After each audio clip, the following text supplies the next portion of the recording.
শালা কি গরম রে আজকে। শালা সূর্যকে যদি ধরে আনতে পারতাম তাহলে ওর পাছার মধ্যে ধরে আমাদের পুকুরে নিয়ে 10 বার জলে চুবাইতাম। ওই হারামজাদা পেট মোটা হালক এখানে বসে বসে বাতাস খাওয়া হচ্ছে না, জলদি খেতে যা, ছাগলটা নিয়ে আয়। তুমি শুধু শুধু আমাকে বকা দাও, যাচ্ছি তো কি গরম দেখ না তুমি। হাল্ক ভাই, শুনলাম তোমার ছাগল নাকি হারাইয়া গেছে। হারামজাদা ছেড়ে সব সময় শুধু বদমাশি করো সবার সাথে। হাল্ক, তোমার ছাগলটাকে বাঘে খাইতেছে, তুমি জলদি যাও। শালা বাঘ, তোদেরকে আজকে আমি ছাড়বো না রে।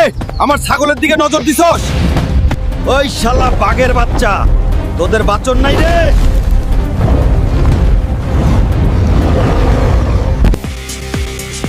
আমার ছাগল আজকে তোদের পেটে থেকে টেনে বার করব। হারামজাদা বাঘ রে,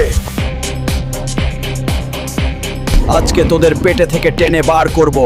হারামজাদা বাঘ, আমার ছাগল খাইছস, এখন তোদেরকেই আমার ছাগলের কাজ করতে হবে। হাল্ক ভাই, আমাদেরকে আর মেরো না। আমরা তোমার কথা মতো চলবো। এবার এই বাঘ দুটোকে দিয়ে আমি ছাগলের কাজ করব।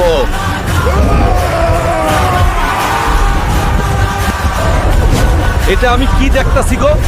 অনেক ভয়ঙ্কর দৃশ্য। ও বাবা, আমার অনেক ভয় লাগতেছে। ওরে হাল্ক, এটা তুই কি করছস? দুইটা বাঘ তুই কি করে ধরে আনলি রে?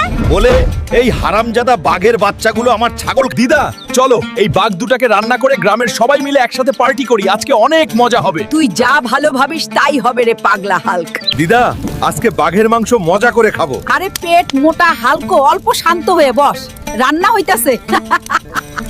আমাদের হাল্ক যতদিন আমাদের পাশে আছে আমরা জঙ্গলের একটা বাত হব না, সব খেয়ে ফেলবো। আমি হাল্ক আপনাদের সবার জন্য প্রার্থনা করছি, এই ভিডিওটি লাইক করুন, চ্যানেলটি সাবস্ক্রাইব করুন। আপনার ইচ্ছা 2 দিনের মধ্যে পূরণ হবে। হাল্ক সব সময় আপনার সাথে আছে।